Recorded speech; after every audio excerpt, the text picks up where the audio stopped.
I am so glad you convinced me that the family car should be the Defender 110. It is so beautiful inside.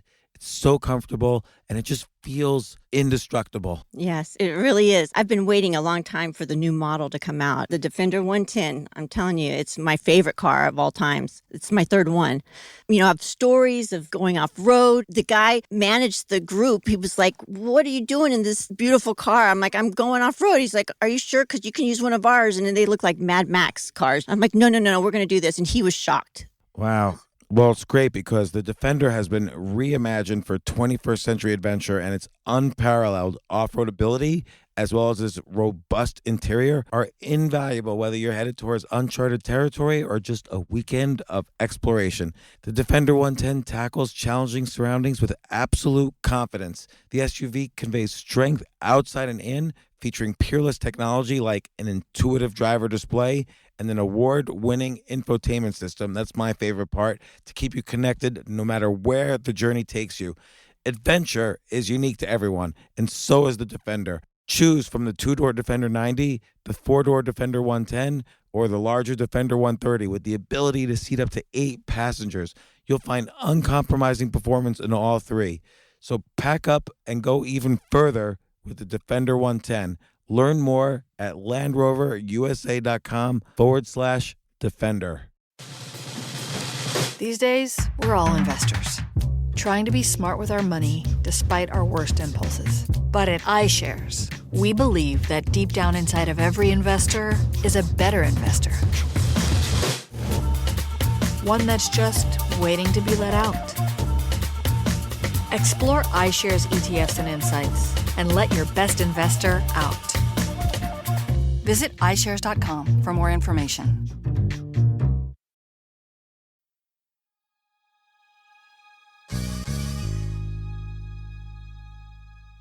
"20 years or so ago, I played this guy, Emory Tate, in chess, and his son, after Emory sadly passed away, his son, Andrew, and I started corresponding. This was many years ago, before Andrew Tate became bigger than Donald Trump in terms of number of Google searches on him per day.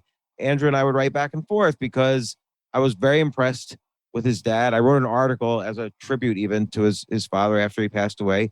And in the past year, I've seen Andrew basically explode on social media and then get banned all over social media. I saw his whole life go up and then down, up and down, and so on. And so I wanted to figure out what happened. I heard people saying that he says this, he says this, he says this. Everybody was saying different things.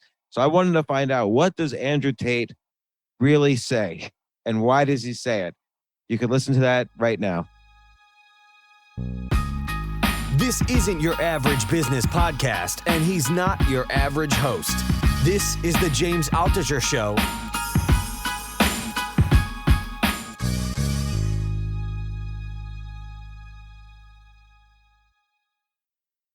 So, Andrew, first off, I couldn't believe like a few months ago, I look on like Twitter or TikTok or wherever, and you're trending everywhere. We've been corresponding for about 7 years, right? Around 2015. Something like that, yeah. And you were like in between, I feel, being world kickboxing champion and then the next thing. Yeah. And then like in the past, year, you've like become bigger than Donald Trump. Like, you're the biggest thing in the world. Like, how did this happen? What were you doing in 2015? I mean, you were getting over when we first started corresponding, you were getting over the loss of your father. Yeah, it's kind of been a crazy ride, bro. It's been a crazy ride. At one point, I was the most Googled man in the world. So you still might be, actually. I might be. Yeah, I'm still up there. I'm still pretty big. I kind of ended up embroiled in a battle against the Matrix. I ended up a free speech advocate and a bunch of other things. And I think it was a backlash or retaliation to woke culture and a lot of the crazy rules they're making for people to live under nowadays. And I kind of spoke the truth. And that, coupled with a lifestyle which was aspirational for many young men, I just kind of exploded. I think a lot of the time people were listening to either half of what you said and not the other half, or they were listening to people who had listened to people who had listened to people who hadn't actually ever listened to you. Yeah, it's certainly, I mean, obviously I said a bunch of controversial things. I'm not going to sit here and say I didn't, but there was certainly an element of internet sensationalism involved. And people have ADHD. Even I'll admit it. I can't focus on anything, right? You hear a clip of something and you come to all your conclusions after 10 seconds and you're uninterested in the long format because we're all busy and we're all distracted, and that's just how it goes. And if the media machine decides to paint you in a certain light with a few clips, it's very easy to do because nobody's interested in their research. And I managed to upset the media machine.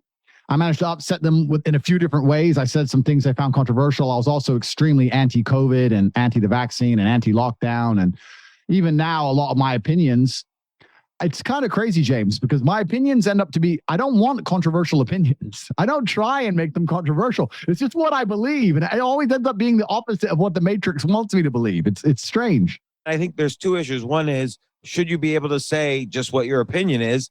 And then the second one is, are there opinions that are so extreme they should be banned? And my personal answer to that, and I think yours is as well, is no, people should be able, look, the Ayatollah of Iran will say the only good Jew is a dead Jew, and he stays on, Twitter, and everybody else. It's too slippery a slope. It's too slippery a slope when someone can come along and decide which opinions are dangerous and which ones aren't. It's too slippery a slope because it'll end up just being used in a corrupt manner, and they'll delete an entire side of an argument, and they'll control the world. This is what I say all the time when I talk about the Matrix, and people say, well, why do you call it that? And I say they're projecting a false reality onto humans.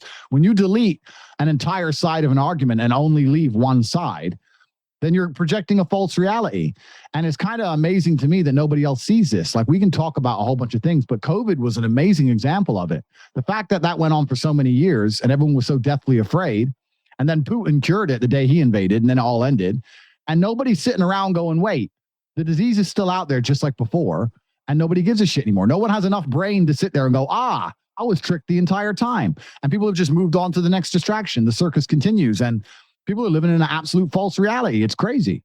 Yeah, I mean, the fact that hundreds of thousands, maybe millions of businesses have shut down. Many people have died from depression, suicide, all these other things.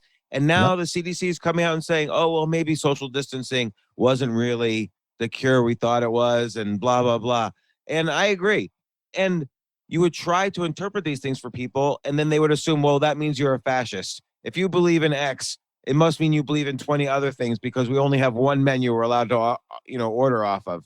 And you nailed it. And you nailed it with that, because that's the buzzwords, right? So they pretended they deleted me because of misogyny, which is bullshit. That's not why they deleted me. They deleted me because I had mass influence and I was speaking against the slave programming. But when they accuse me of being misogynistic, they also throw in a bunch of other buzzwords. He's a misogynistic, homophobic, racist, and they go together in like a package. I mean, you met my father. How am I racist? It doesn't even make sense. That's ridiculous. I saw a TV clip with you where somebody said, well, why am I listening to this like white man? And you were like, pull up a picture of my dad. And but I wanted to mention, I met your dad. He was a great person. I played him. It was almost playing your dad actually was a draw. And I remember it was the most insane game I had ever played. Your dad was insane. And I was actually, a few weeks ago, I was actually complimented. Some high-level player said, oh, your play reminds me of Emory Tate's. And that was a huge compliment because your dad was legit insane on the chessboard. I know, man. And I wish, I need to ask you, James, because I am not as good as him. Like, and I think I know why I can't get better. And that's because I struggle to, like, I play blitz. Yeah. I just blitz 3-minute games, and I probably do it for half an hour to 45 minutes every single day. And my rating has stayed the same for years because I don't study. I don't sit and analyze. I don't learn like I'm supposed to. I'm just busy blitzing away, winning and losing. I'm stuck at around 1800 elo, and I can't get any better. Which is good. It's not bad. But it ain't Tate level, you know. My dad was a monster, and I'm like, how do I get that good? And then I realized I have to really focus, and it's hard. Like, even me, I suffer all the things I'm not complaining. I don't believe in complaining, but all the things I'm mentioning about how the new world happens so quickly and moves so fast, I'm a victim of it. You look at someone on TikTok, right? Which is the app that I conquered the most. I own the algorithm on TikTok head to toe. But if you watch somebody on TikTok, how long do they give a video before they get bored and decide to move on? 15 seconds. Sorry, No, 1.5 seconds. Yeah, Maybe that. I was going to say less than 5 seconds and then they know. Then TikTok knows if this is a good video or not. And then they start spreading it to everyone else. Exactly. So the algo is extremely clever, but people get bored so quickly. You watch them on TikTok, they're just like, no. And I suffer from that generation. Like I'll sit down and go, I'm going to play a half an hour game of chess, and I'm actually going to sit here and not blunder a piece like a dickhead. And I'll sit there, and after 7 minutes of thinking, I'm like, oh, come on now. All right, now back to work. I can't focus anymore. It's kind of like, and I'm a massively successful individual, but even I understand that the way the world now works and how scattergun things are, it's I think the reason I can't get better at chess, at least, is I can't sit there and just purely focus on one thing. It's like the world's happening so quickly now. It's hard to explain. Well, it's very interesting because there's definitely, I see a relationship between your, rise on TikTok and your statements, and even your what you just said about how we're living in the Matrix, and how your dad viewed the chessboard, because you always want to look at what is society or what is the chessboard telling me I shouldn't do. And then you look to see, should I do this? Am I being lied to? Even on the chessboard. And your dad, I say this with almost eloquence, but your dad wouldn't be lied to by the chessboard. Like he knew how to look at the things that everyone else would say, you shouldn't do that. And then he would do it. And everyone said, you're crazy. And then he would win. Yeah, I know. Like I remember going to tournaments with him as a kid, and it was kind of like, as soon as he walked in, everyone would be muttering his name, like, oh, Tate's here, Tate's here, Tate's here. Like he was kind of feared because maybe you'd beat him if he ran out of steam, but he might just steamroll you and make you look like a jackass, right? Because like you said, he was nuts. So he was semi-suicidal on the board. And it was also the chess world before computers. And I think it was more pure then, where you could be more creative. Now it's all just engines, right? So it's kind of changed the game. Yeah, he had such imagination. And I remember the day. The reason I got over the master ranking was because he and I had a draw, but he was rated much higher than me, so a draw with him brought my ranking up. And the game, I was winning throughout the game, and then he just went bonkers and crazy, and then managed to draw the game. And I said to him, "That's the craziest game I've ever played." And I said, "Do you want to go over it?" And he said no and walked away. Like he was just disgusted that he had a draw with me. It was so intense. That sounds about right. So could you mind me asking, like, what's your rating? What's your ELO? So when I was playing the most in tournaments, I was about 2250 or so. Yeah. See, I can't crack that. I can't. You need to, theory and like all the book. Like I end up losing before the game starts because I missed some fucking move I'm supposed to play, and I need to learn a bunch of shit. But your dad studied too. You study different things. Like I said, though, but there is that comparison of looking at, hey, everyone says I shouldn't say this about COVID or about men or about relationships. But what if I do say it? What if I do point out what to me is my opinion and my truth? What will happen? And you've seen that what will happen, which is that your life completely changes in every possible way. And so I'm curious about is 2015, you probably were going through a hard time. Your dad had recently passed away. Like what changed for you around then? Yeah. So losing my dad was obviously unfortunate, but my father was a very, it's hard to explain my dad and his personality, but he talked about dying a lot, even before he had any kind of health issues. It was just something that was not like a taboo subject for him. He spoke about it quite often, and I already had my set of instructions of what I had to do, if that makes sense. And my time as a student ended, and my time to become a teacher kind of began. So when he died, like I became paternal. I wanted children. I didn't really want kids before that. When he died, I kind of thought I need to, speak my opinion more and teach what I know about life. And it's an unfortunate part of life, but it's the natural order of things. It's how it's supposed to go. I mean, it would be far more devastating for me to die before him. That's the way it's supposed to be. And you have to accept that that's God's plan, I guess. And, but yeah, it was certainly a difficult time. I have obviously amazing memories of him. The best thing I love most is talking about him like we are now, because he was such an unusual person. People say, what was he like? And I'm like, I can't describe him. He was strange in every possible way, but he managed to pull it off somehow. So he was a very unusual character. But I think if he was alive now, he'd be pretty impressed. Tell one story of him, just because he was such an unusual character. Yeah, it's difficult. It's difficult to even tell stories of him. Just being around him all the time. I remember whenever I was around him, I was kind of on eggshells all the time because it was very easy to get on the. He was constantly correcting like all of the time. And people think that as like in a bad way, but I really do like to say that my father was one of the smartest people who's ever lived. And I say this, and I'm not just saying it because I'm his son. I've been around a bunch of smart people. I've been around a bunch of millionaires. I'm rich now, blah, blah, blah, blah. I'm telling you, my dad was a different level of intellect. He was just fucking strange. And it was crazy how smart he was. He had a genuine photographic memory, could memorize the fucking dictionary. The guy was nuts. And he used to say the simple things like I'd say my brother was starting to learn Russian because he had some Russian girlfriend, and my dad obviously spoke Russian.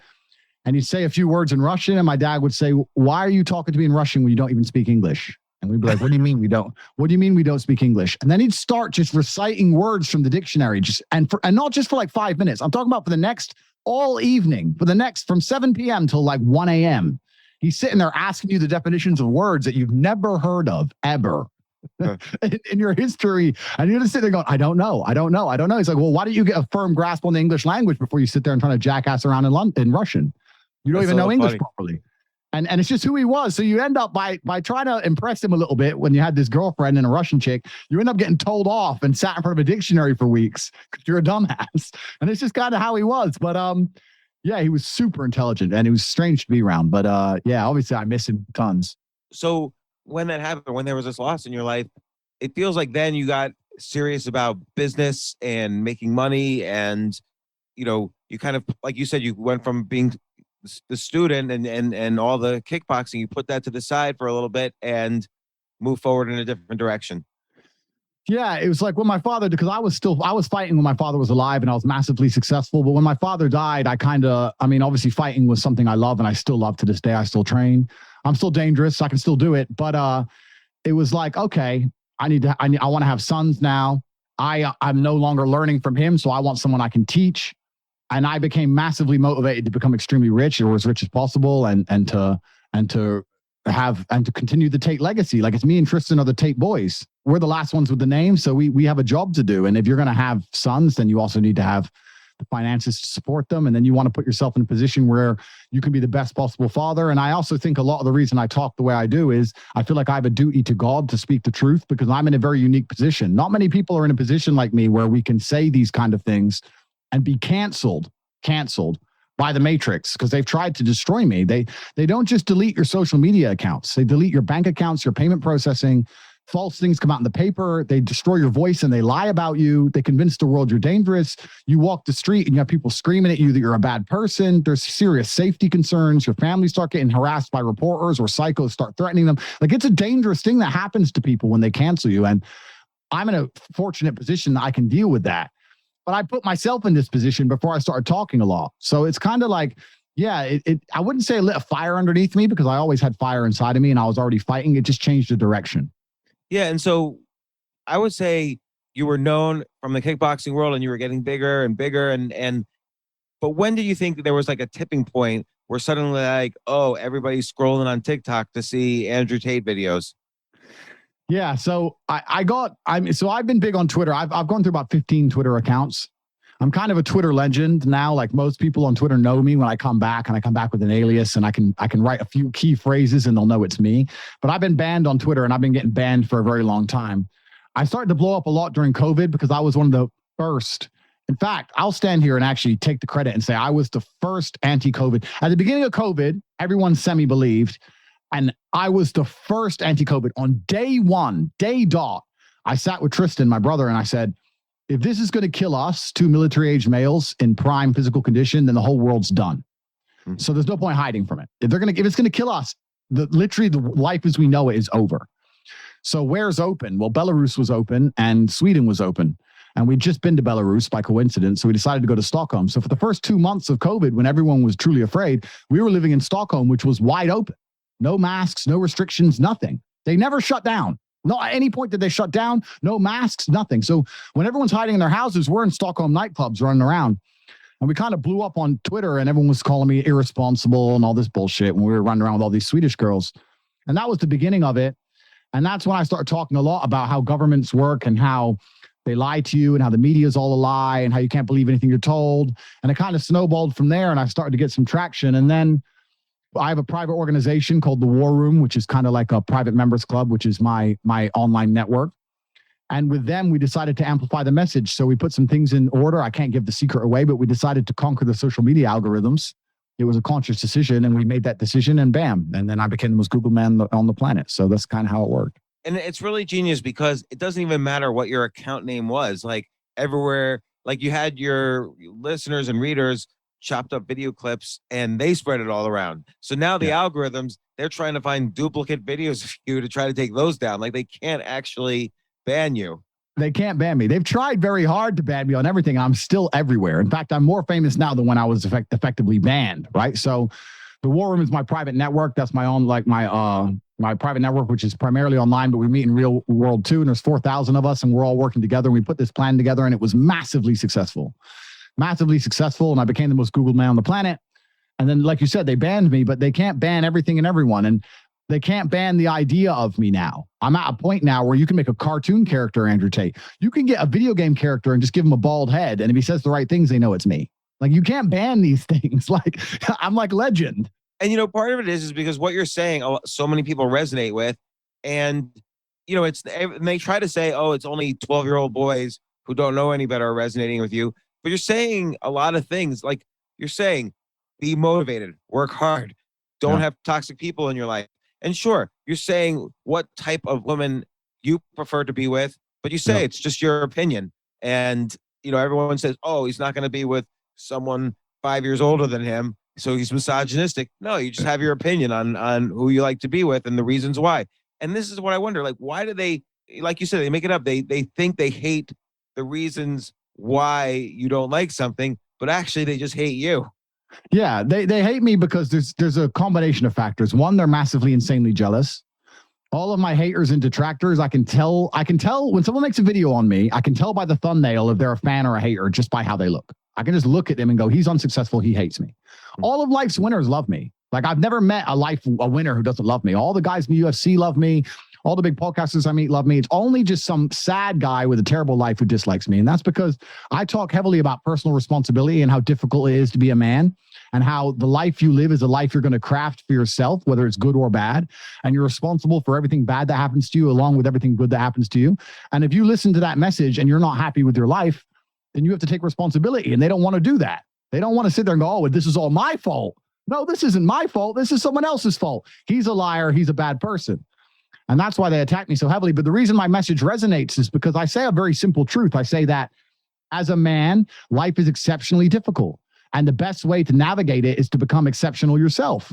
If you're going to be very average at everything, your life is going to suck as a man. Even as a woman, if you're very average at most things, you're going to be okay. But as a man, if you don't have that one ace card you can pull out the pocket, if you haven't got that intellect or that charisma, or you have nothing else, if you're just average everywhere, you have no bonus points on any of your stats, then the video game is going to be very, very hard to navigate. And that's basically what I'm teaching. Yeah, and look, I agree with everything you just said, but it's interesting because that's not what other people say you say. I know.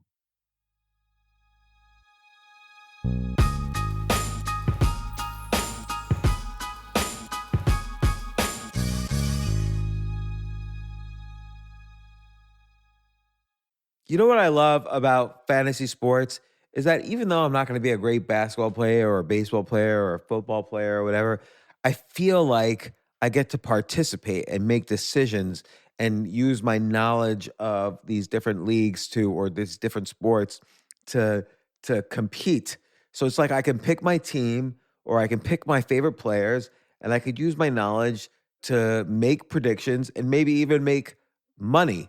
So with the basketball season here, you can now pick combo projections across football and basketball from the Specials League on Prize Picks. This is a league created specifically for combo projections that include two or more players from different sports or leagues. Want to play alongside some of Prize Picks' favorite players like rapper Meek Mill and comedian Andrew Schultz, who's also been a guest on this podcast, and I've been a guest on his? You can now find community plays under the promos tab of the app to view entries for some of the biggest names in the Prize Picks community each week. Look, Prize Picks, even offers a reboot policy so that your entries stay in play even if one of your players gets injured. For football and basketball games, if you have a player who exits the game in the first half and does not return in the second, that player is rebooted. PrizePicks is the only daily fantasy sports platform with an injury insurance policy. What? So I love playing it. I love anywhere where I can use analytical ability with my interests to demonstrate some skill and maybe make some money. And I like the game-like aspect. I do wish they had chess as a category on prizepicks.com, but I'll settle for what they've got. Maybe I should make my own fantasy chess league. But in any case, I love PrizePicks. Go to prizepicks.com/James. Use code James for a first deposit match up to $100. That's the easiest $100 you're ever going to make. So that's prizepicks.com/James and use code James. Daily fantasy sports made easy.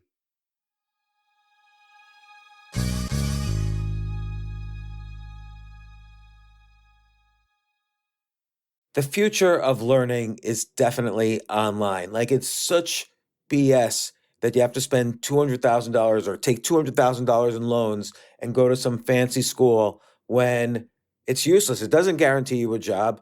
Most employers, including me, do not care about degrees or grades or anything like that. We want to care that you love what you're doing, that you know what you're doing, in some cases that you have experience or that you're willing to learn. But people in general love learning and are curious. Like, the key to success is curiosity. And I think masterclass.com is the perfect model for online learning. I'm really happy they're sponsoring this episode. If you're going to give a gift, give the gift of learning. Masterclass makes a meaningful gift this season for you and anyone on your list, because both of you can learn from the best to become your best, from leadership to effective communication to cooking. Let me tell you some of the classes I've taken. I've taken comedy from Steve Martin. I mean, can you believe I can take a class from Steve Martin on comedy, or Judd Apatow, my favorite comedy director? I could take an actual class from him on writing. Wolfgang Puck on cooking. Dan Brown on writing, or Judy Bloom, who's been on this podcast, on writing. By the way, Wolfgang Puck also has been on this podcast. It's such a pleasure. I try to take classes all the time from masterclass.com. And whether you're watching Masterclass on TV or listening in audio mode in the app or on their site, the quality speaks for itself. It's like these Masterclass instructors are your own personal mentors that are going to help you reach the next level. How much would it cost to take one-on-one classes on comedy from Steve Martin or on chess from Gary Kasparov? You just wouldn't be able to do it. But it would cost hundreds of thousands of dollars. With a Masterclass annual membership, it's $10 a month. Memberships start at $120 a year for unlimited access to one-on-one classes with all 180 plus Masterclass instructors. So it's not just $120 for one instructor. You get all 180 plus Masterclass instructors. Boost your confidence and find practical takeaways you can apply to your life and at work. And if you own a business or are a team leader, use Masterclass to empower and create future-ready employees and leaders. That's the real education in today's world. So this holiday season, you can give one annual membership and get one free at masterclass.com/JAS. JAS, of course, stands for the James Altucher Show. So right now you can get two memberships for the price of one at masterclass.com/JAS. Masterclass.com/JAS. Offer terms apply.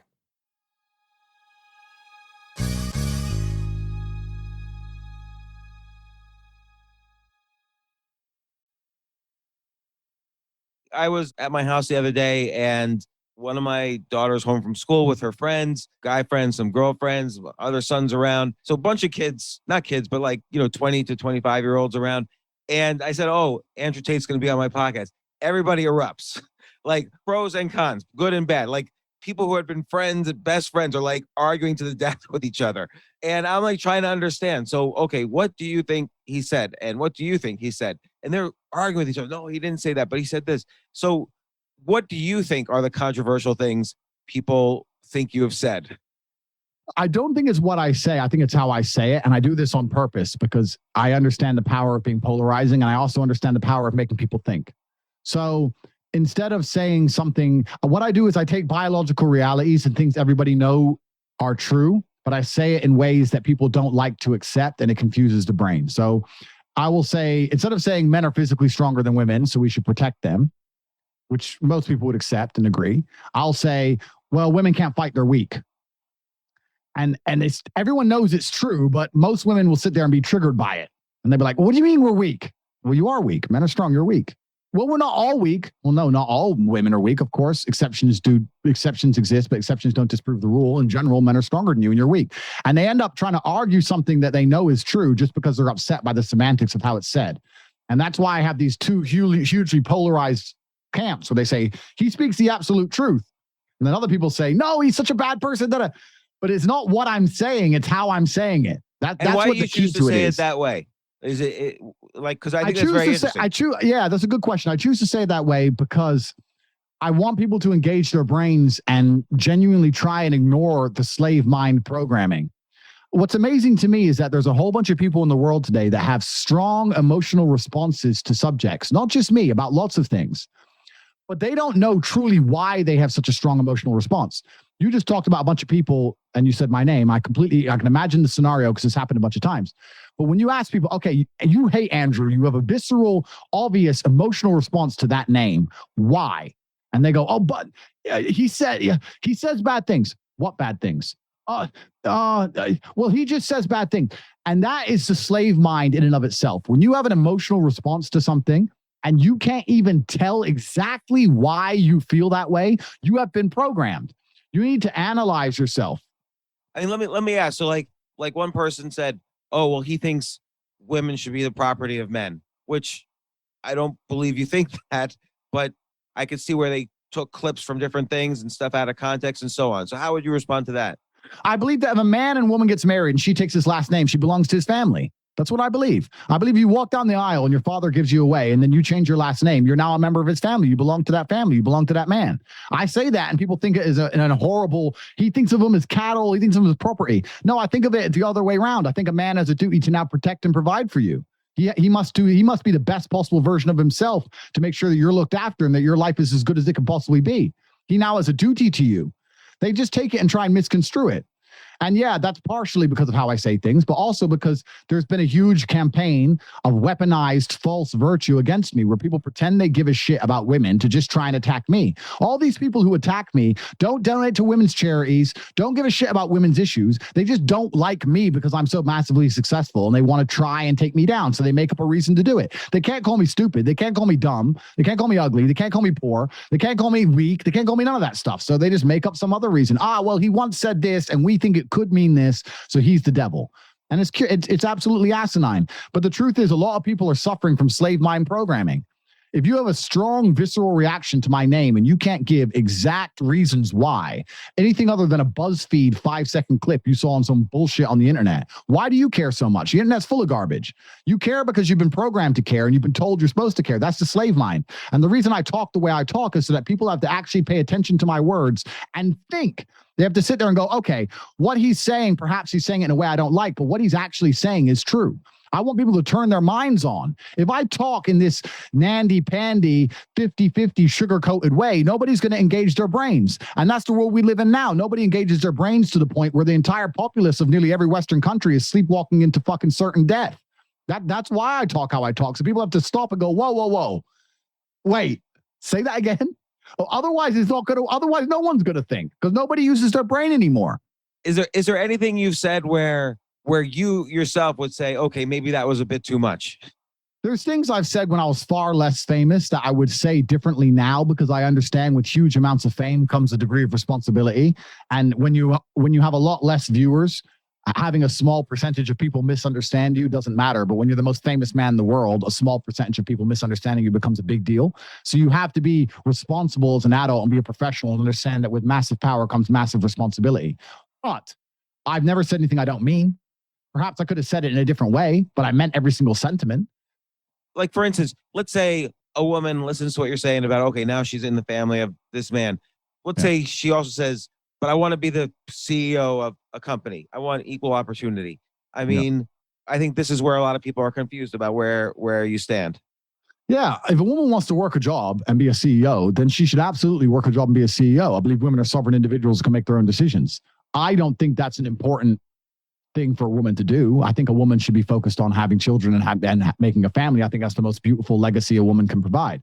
I was at my grandmother's birthday. I think it was her 92nd birthday recently. And I saw the entire room. She had 9 children, including my father, and they've all had a bunch of kids. And then I saw a room of 50 people that came from one woman. I think that's the best legacy a woman could possibly ever do. I don't see why they'd want to slave away for some company that doesn't really care about them and cares about the stock price and will replace them the second they no longer perform. But if that's what they decide to do, then I'm not going to sit there and tell them not to do it. I mean, I'm not sitting here saying women shouldn't work. I'm saying women should do what makes them happy. But I do also believe, I'm not a woman, of course. I'm just giving my opinion. I believe that in my experiences of life, the women I've seen who are the most contented are the women who focused on having families. I've never seen a career woman without kids in her 50s drinking wine every night who's truly happy. I've never seen that. But by the way, even career men are not usually happy. Like, rising up through some corporate ladder is not the funnest thing in the world either. Like the goal awful. To be a CEO is not necessarily like a such a special goal for men.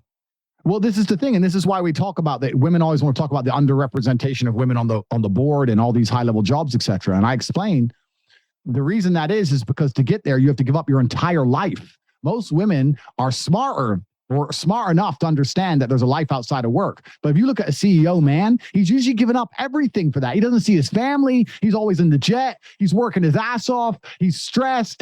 All he does is work. He does nothing but work to get there. So if a woman wants to have any kind of life outside of her job, she can't be competitive. It's not about gender. It's about you're no longer a competitive individual because you do other things besides only slave away. And that's a good thing because slaving away just to get a corporate role, really, like you said, ain't all that. It's bullshit. But that's the whole thing when you talk about these gender pay gaps and all this crap. But it's interesting to me because I live in Romania now, right?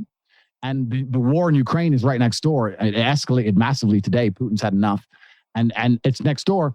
And I was here in Romania at the border handing out stuff while I watched thousands and thousands of women, refugees and children flood across the border as they rightly should, but none of the men are allowed to leave. So not all the feminists want to talk about equality when it comes to the boardroom, but when there's a war, they leave the men to die in the trenches and run away. Like it's all fucking false virtue bullshit anyway. They don't want equality. They want equality. They don't complain about being in the sewers, not enough women garbage truck collectors, none of that crap. They want the cushy CEO job. Well, they can get it if they want to give up their entire life. But I think that's a waste. I think it's better for a woman to recreate and reproduce and create children and have a loving family home. I think that's far more rewarding than any CEO job would ever be. See, and by the way, I agree. Again, I don't know many men satisfied with the standard quote unquote path.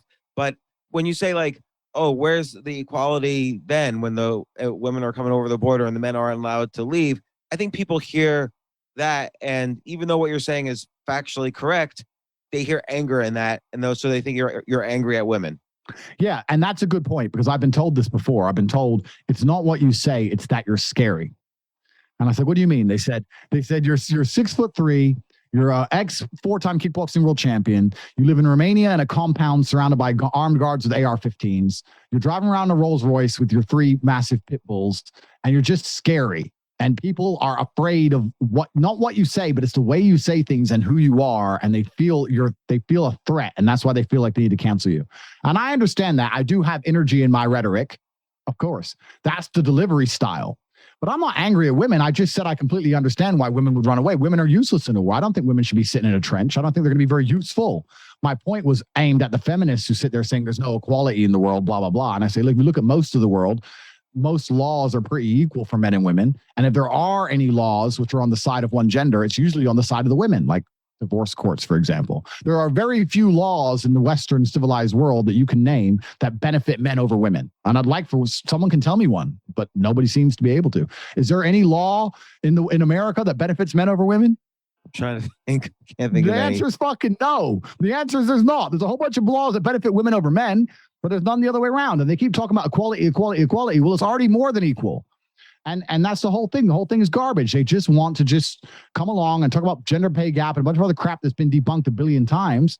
And they're mad at me for sitting here and saying, no, I'm sorry. I will not buy your slave world programming. I'm not going to buy it. I'll give you another example. Another thing I got in big trouble for. I said that men drive better than women. And it pissed them all off, right? And they start saying women are safer statistically and all this garbage and getting all these fucking studies and this shit. I've been in the car with a bunch of women and a bunch of men. And every single time I've seen some driving that nearly killed my ass, it was a chick. Every single time I've seen a person who can't park, it was a girl. I'm not going to sit here. That may offend a bunch of people, but I'm not going to sit here and not say that's my experience of life. I've seen it. Right. So I'm not saying every woman can't drive. I'm saying that if you see some real horrible attempts at parallel parking, probably some woman. That's just the reality of the game. And let's say, here's the thing, because I've seen that argument, that debate you had about driving, and it was almost like, the other guy, he was making this statistical point, and you were saying, fine, this is just what I've seen. And so, and this became the question in my house. It's like, should someone get banned for just saying what they've seen?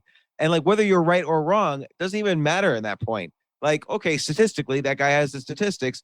He's right. But you're also right if this is what you've seen and what you've experienced. And maybe in the places you've been or the people you were with, this is what happens. So again, should someone get banned for just saying what their truth is? This is what has really bothered me about your banning. Like, whether you're even right or wrong, and by the way, you've inspired a lot of people, but whether you're even right or wrong, like you said, why does anyone care? Yeah, and that's it. You're right. But it's because of my absolutely massive influence. And because of my massive influence, they decided to destroy me. And it's not because I say anything that's that bad. They're just scared of the influence I have over the most important demographic of the population. Socrates had to poison himself and commit suicide because he was on trial, and he was on trial for corrupting the youth. And what he was basically doing is telling the young men of Greece to think for themselves and not to join pointless wars and to actually use their brains. Every single government and every single control mechanism in the world understands is that young men are the most important demographic to control. Young men are the most combat ready. You need them to die in wars if a war happens. They're backbone of the slave force. They're the ones who are going to build the roads. They're the ones who are going to go climb up and build the skyscrapers, not the feminists and not the women. And no matter how much they shriek, they might be able to do some office jobs, but they're not going to be out there building the roads and doing the sewers and all the real infrastructure. Young men are the most important demographic you have to control. And they're also the most volatile. They're the ones who are most likely to fight or be in a revolution or to sit there and say, no, I've had enough of this. So they're very, very concerned about anyone who has an influence over young men from, let's say, 16 to 30, military age males. They want them semi-cucked, semi-scared, semi-depressed, under control, so that they can be told to do what they're supposed to do. So they'll pay their taxes and build the infrastructure, but they won't stand up and say, wait, this is bullshit. I'm getting screwed left, right, and center. So when I come along and say, no, the whole system's garbage and they're lying to you, they sit and say, this man has mass influence over the one demographic we want to keep the most control over, the one demographic that's genuinely a threat to us. Men like him are the reason why they're not going to fucking join the army and go die for no reason. Or men like him are the reason that they're not going to accept a sexless marriage and being divorce raped and losing their house. No, he needs to go. That's what it is. It was my influence they're afraid of. And the guy I was arguing with about the driving thing is a low IQ agent of the Matrix. He's sitting there and has completely sold his soul to the Matrix. And he wants to sit there and quote statistics at me after just living through COVID.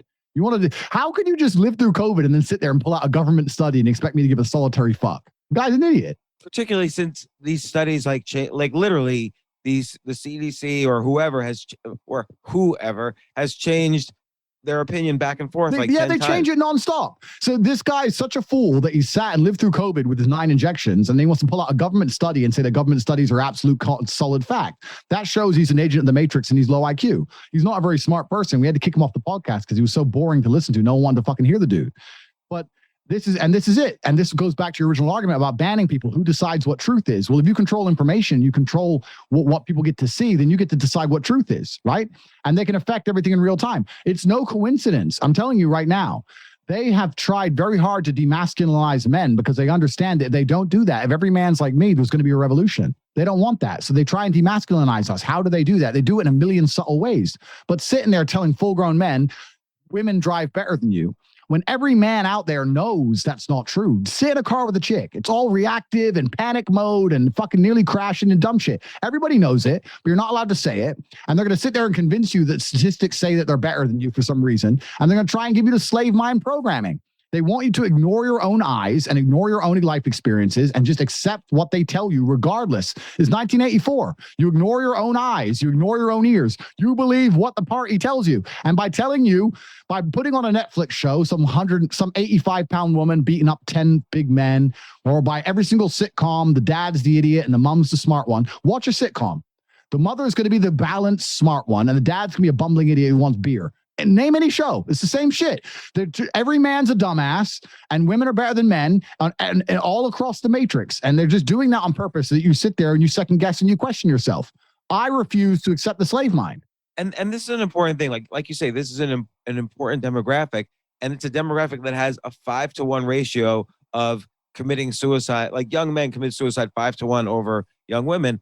And, they'll talk about all the different other epidemics in the world, but hardly anyone even knows that that's the ratio of suicides of men over women. And it's really sad. I've known people who've killed themselves, and it's a horrible thing. So for young boys and men to understand why this is happening is important, no matter how it's presented, I think. No, it's completely true. And you just mentioned something that's very, very important, which is the men's mental health crisis. And the reason that exists, I think, is because men are being told to sign up to a life that they don't want. Men, like I said, there's a rebel inside of every man, and men have an innate desire for adventure and for conquest to a degree. And they're told to sign up to this cucked life where you just go to school, go to university, sit there, don't say what you really think, accept the slave programming, get a marriage, which is sexless and boring, sit there, corporate job, pay your taxes, kids don't respect you. And it's just fucking depressing. If I lived most of those lives, I'd be depressed. And the men's mental health crisis is something I've been helping specifically. I've had thousands of emails from people saying that I've helped with their mental health. And I've been sitting there just basically saying, look, you're not going to feel good as a man unless you're conquering something, unless you develop some degree of exceptionalism, unless you can look in the mirror and be proud of yourself. Every single man is born with an ego, which you need to find a way to justify. If you have an ego that you can't justify, you're going to feel unhappy. And I've been helping people, and I've had thousands of emails saying exactly that, but they delete me. They don't give a shit. They don't give a fuck about the men's mental health crisis. They don't care. They want us to pay the taxes and build the roads and shut the fuck up when a woman tells us something, and to sit there afraid. And because I stick up for men, the world is now convinced that I hate women for some reason. I don't hate women. I just believe that men have a voice too. I don't. Why would I hate women? I love women. But my house right now is full of beautiful women. I have nothing against women. I just think that men have a voice and we're allowed to talk. That's all.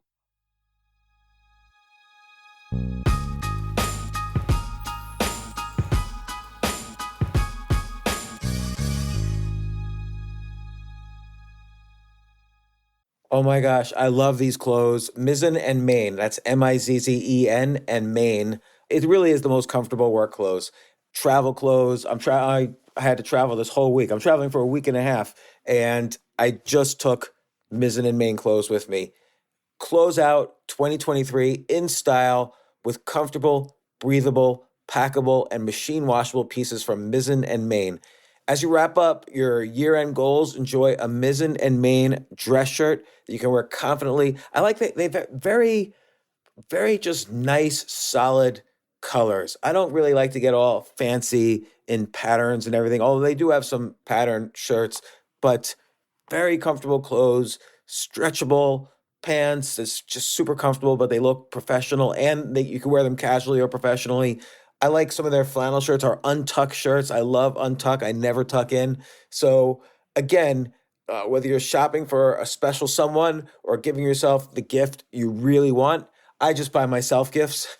Mizzen and Main is the perfect gift for any guy who works, travels, and cares about looking and feeling great. As you could tell by my many photos across the internet, I care about looking fantastic. I'm practically a model. And let's be honest, every guy loves to look great. So again, shop now at mizzenandmain.com and save 20% when you spend $130 or more using promo code James. That's promo code James at Mizzen and Main, Mizzen and Main.com.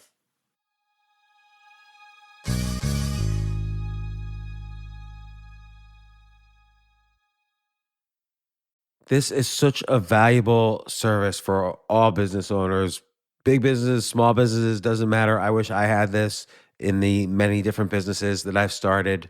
Sometimes it seems like your business is humming, but then suddenly you don't understand it. You're starting to fall behind. You're not understanding where your costs are, where your revenues are, where your payments are. Teams are buried in all sorts of like BS work, and you can't seem to close the books. So you need like one dashboard, one source of truth. I'm jealous of this business, NetSuite from Oracle, of course, NetSuite by Oracle. I wish I'd come up with this idea. It's a brilliant concept to have all your business intelligence on one dashboard. This is why you need to know these three numbers: 37,000, 25, and 1. So 37,000, that's the number of businesses which have upgraded to NetSuite by Oracle. NetSuite is the #1 cloud financial system, streamlining accounting, financial management, inventory, HR, and more. 25, NetSuite turns 25 this year. That's 25 years of helping businesses do more with less, close their books in days, not weeks, and drive down costs. 1, because your business is one of a kind. So you get a customized solution for all of your key performance indicators, your KPIs, in one efficient system with one source of truth. Manage risk, get reliable forecasts, and improve margins. Everything you need to grow, all in one place.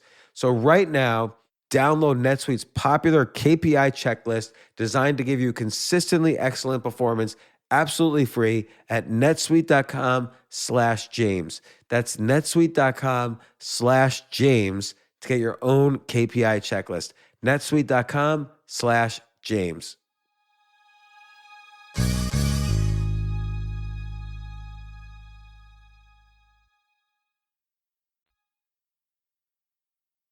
So you've been banned from all these different platforms. Stripe has stopped processing payments for your business. Like, what's going on in your life right now? How are you? I at the few times I've sparked public controversy, sometimes it's pretty painful. Yeah, I mean, not like I said, not many people are mentally prepared for the backlash. I know that I have quite an iron mind and a very unique setup. But if you're a normal person and you're facing the kind of backlash I faced, it's genuinely going to be distressing because your real life is affected. Like, you can't walk the street anymore without some psycho screaming at you. So, and that carries genuine safety concerns. But my life is fine. I've built an entire parallel economy outside of the matrix. I don't want to give too many details on what I've done, but I'm fully functional now. My school, which was called Hustlers University, which teaches people how to make money online. My school is still functioning. It's still online, hu2.io. That's fully back online. They tried to destroy it and they failed. And that's being relaunched under a new name, The Real World, which is going to come out, therealworld.ai. And we'll be teaching people how to make money online with ways outside the matrix. In terms of my personal safety, I'm a hard target. I always have been. So I've been fine from that perspective. And they've failed to ban me. All they've done is martyr me. All they've done is prove everything I was saying right. And I'm still all over these platforms. I've moved to Rumble now, which is a YouTube alternative, Rumble Video, which is rumble.com. And they've been massively fantastic to me. And I can now speak completely uncensored. So the banning hasn't hurt me in any way. And I think that, truthfully, as a professional, like, you're a chess player, I'm a chess player. I think the social media companies, if they had any kind of chess knowledge and they could see a few moves ahead, they would understand that they should have kept me on their platforms, and they should have kept me to a degree as controlled opposition to a degree. But martyring me and moving everyone away to other platforms where I can speak uncensored is just going to be bad for them in the long run, because when you're tyrannical, you can't have voices like mine telling the truth. And I agree. And I think even from a legal point of view, like, they claim to be, like Jack Dorsey, the founder of Twitter, has said Twitter is the public square. It's the new town public square. But then you can't go back and say, well, we're a private company, we can ban everyone, if you're also saying we're the public square. And that's essentially what every social media company pretends to be. Hey, we're for everybody. We're for billions of people. But then they say, oh, but we're a private company, we can decide which billions of people. And I think that's unfair.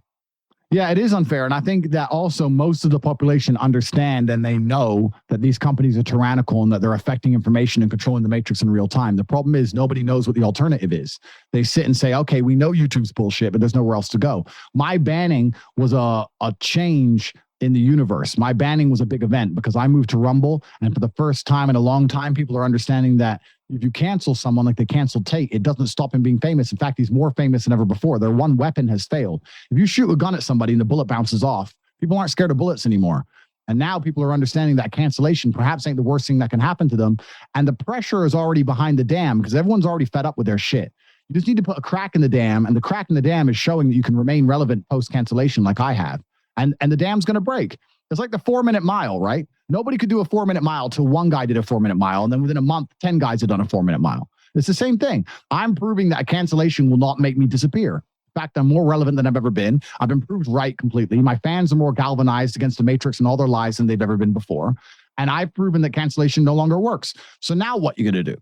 So it's interesting. I just want to make it clear to the world that I'd never kill myself and continue with my message. That's good. I was going to ask, and I wanted to make sure that was your answer. Yeah, because it's, but it becomes a genuine concern at some point when the most powerful people in the world are trying to destroy you and you refuse to die.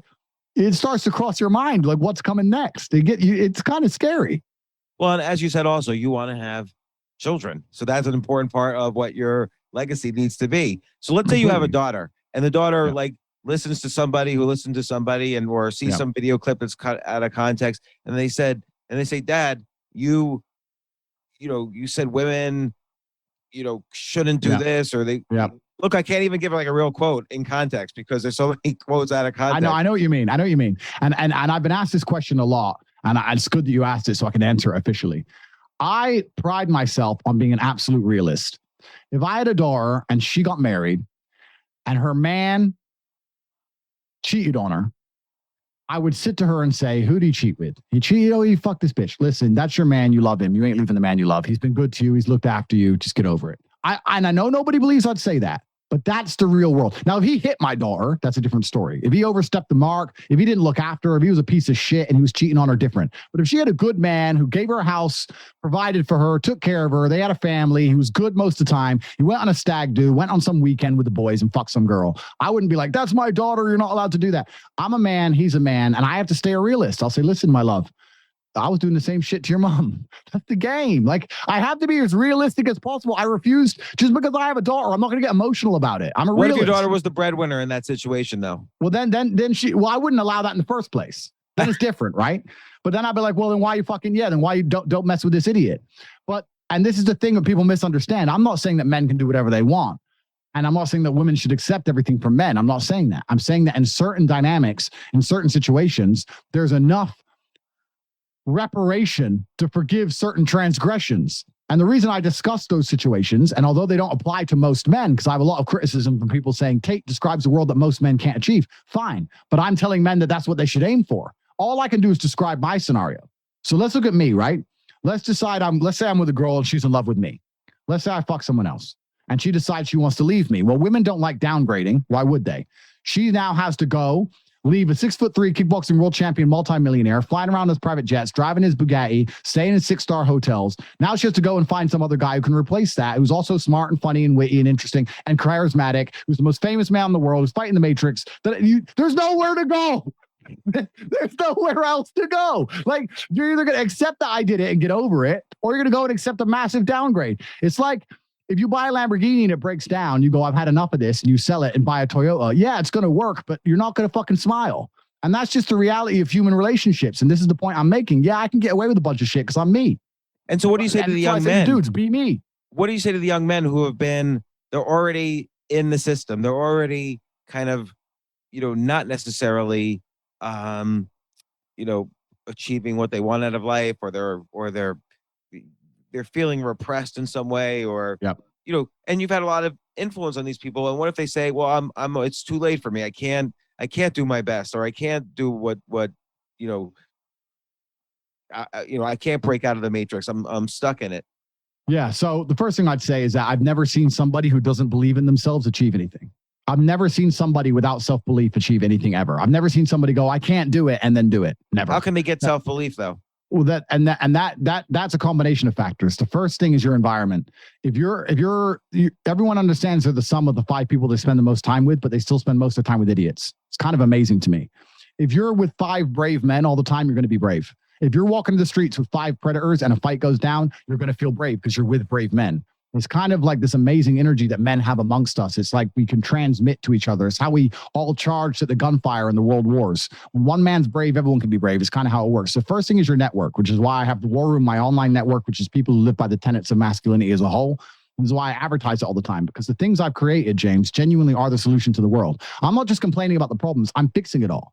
So I have 2 things. I have the War Room, which is a network, which is based on masculinity as a whole's mindset and networking. And the second thing I have is my school, The Real World, which has been the rebranded Hustlers University, which is either HU2.io or therealworld.ai, where I teach people how to make money online. So the first thing you need to do is get some money.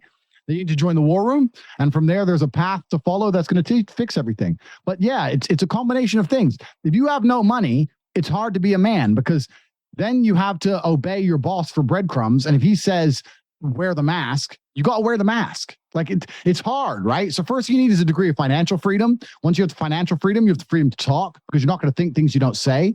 Then you need to be around people who do the same kind of things. You need to build a strong network so you're galvanized against harm. Even me, when all this shit went down, I had people I could call to help me and to fix things. I need 10 security guards in Moscow. Boom. Okay, done. I need a private jet to Dubai. Boom, done. Like if you haven't got a network, you ain't got shit. So you need a network and you need money and you need to be around the right people. And that's why I've created the Real World and the War Room. And so if you don't have, right now, if someone's listening to this and they don't have the network, they don't have the money, what's the first steps they could take to start moving in that direction? I understand they could join your organizations and see how these things are done. But let's say they don't even have money for that or whatever. They need to sort of get started in their head first. Yeah. I mean, the Real World's only $49 a month. So most people could start with that. But I understand the question. So yeah, first is a mentality, is in the mindset, and you have to decide this decision you're going to make. The best thing about being a man is that you get to build your character. It's very much like a video game. You start off and you get to decide which of your stats you're going to work on. Do you want to work on being a fucking chess genius? Do you want to work on being a musician? Do you want to work on being a kickboxer? Like, you get to decide what you want to be. And every single man of value is built. Even yourself. Think of all the good things you can do, James. You built all that. You weren't born being good at chess. You learned how to be good at chess. I know you've had all these amazing companies, etc. Think of all that experience you've had. You've built all of it. So the best thing about being a man is that you're born as nothing and you get to build yourself into something. And you get to decide what that is. A lot of people haven't truly decided what they want to be. And once you decide what you truly want to be, then you need to work towards it. I knew I wanted to be this big kickboxing millionaire living in an armed guard compound with his 10 wives, mafia boss. I knew what I wanted to be. And I made it happen. A lot of people aren't sure what they even want. So first you need to decide what you want to do and what you want to be. And then you need to start working towards it. There's no shortcuts. Life is ultra competitive, especially for men. It doesn't matter what a government does. It doesn't matter what psyop the Matrix puts on the slave mind. It doesn't matter what they try and convince you of or what kind of governmental structure they put in place. It doesn't matter if it's communism. It doesn't matter if it's the democracy. It doesn't matter what it is. There's always going to be people who work harder than others, and it's always going to be competitive. And the people who work harder are always going to win. That's the game. So you're either a hardworking person who gets up and does what they're supposed to do, regardless of how they feel and performs, or you're not. It doesn't matter what system or what country, whatever. The hardworking ones are going to rise to the top. And that's why I have a lot of people say to me, oh, I don't have motivation. If you don't have motivation to be anything other than a peon, then you deserve to be a peon and you will stay a peon. And that's God's mission for you. You are designed to work in Starbucks and serve me my coffee for the rest of your human years. Good. Stay there. Because if working in Starbucks like a jackass does not motivate you to get up and do something, then that's all you deserve. You shouldn't need motivation. Your terrible life is motivation. Most of these people who pretend they haven't got motivation don't deserve anything more than they've got. The people who deserve to win are going to win. I won because I knew I deserved it. And everyone around me, same story. We all come from, you met my dad. He was certainly not a rich man. We all came from fucking zero and we got there because we knew we deserved it. If you're going to sit there and go, I don't have motivation to try, that's no problem. Cut my grass. Fine by me.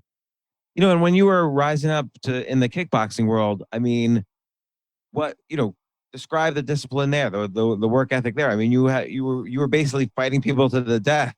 And completely. What were you going through then? Yeah. So yeah, absolutely. So I learned a lot of my discipline. You're right. From fighting. I was a chess prodigy as a kid. I had my dad as a coach. So it was chess originally, and then it kind of moved to fighting. And yeah, there was a degree of fear involved. I trained so hard because I was scared of losing. I was scared of meeting my opponent on X day at X time and getting my ass kicked and looking like an idiot and possibly dying and getting brain damage. I was afraid, and I used that fear to train as hard as possible. And you can apply that to life as a whole. You need to use the fear of being mediocre and use it to make you try as hard as possible. The reason with most mediocre people is they don't have a fear of being mediocre. They've listened to the Matrix programming and they've been convinced that being mediocre is absolutely fine. It's fine to not be that successful. You know what? All our graves are the same size. Doesn't matter what you achieve in your life. Doop-de-doo, dumpty-dum. This is the slave mind. And I refuse to accept it. I do not accept that. I accept I'm an exceptional individual and I deserve an exceptional experience of the human consciousness. And that's what I'm going to fucking have. And it doesn't matter if I have to do it myself, that's fine, because no one else is going to do it for me. So yeah, there has to be a healthy fear. If you're genuinely scared and genuinely uncomfortable in a certain situation, you're going to move. If you fall asleep on your arm and it gets uncomfortable, you'll wake your ass up and move your arm. But if you're comfortable, you're not going to. So when I see somebody who's sitting in a rut, and they've been in a rut for a long time. They're obvious, maybe, a couple times a week, they're pissed off with the rut, when they got a bill they can't pay or whatever. And they'll message you going, I really need to get out. I've got to change my life, bro. But the second things aren't that bad, they're back to playing video games. So you're only uncomfortable 2 days a week. For 5 days a week, you're fine being a fucking loser. And that's why you're still a loser. When I had no money, James, I couldn't sleep. I couldn't sleep a single night. I couldn't sleep. Where's my money? People have Lamborghinis. I ain't got one. I couldn't tolerate the pain in my mind. People don't have that drive. If you're not afraid of being a dumbass, you're going to stay a dumbass. That's it. You need fear. Well, Andrew, I am sad that your dad is not here to see where you've gone and what you've done and accomplished. And, you and I have been corresponding for a long time, like well before all this stuff was happening. And I've been following everything you've been doing and really impressed. And I'm so glad you came on the podcast. This is our first actual conversation other than email. So I'm really glad we finally got a chance to do that. And, keep on keeping on. Like you're again, that 5-to-1 suicide rate for young men, it's a hard number. And I know it and I feel it. And, it's an important issue to address. And I hope you keep finding ways to be unbanned. I'll do it. I'll keep the message out there. And also we need to play some games on chess. You got to tell me why I suck, bro. You got to help me with my elo. Cause I'm no problem. I'll give you chess. I'll give you an Emory Tate style chess lesson anytime since people say I play like him. Amazing. I can't wait. I'll drop you an email. We'll make that happen. Thanks, Andrew. Thanks. I really appreciate it. Thank you very much, sir. Thank you.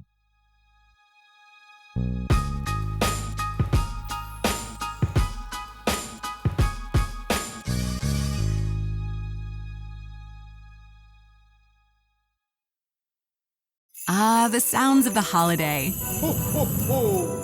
Because when you open a College Savings Iowa account, you're giving a child the gift of education to help pay for college and trade schools. You get a tax break and peace of mind for whatever's ahead.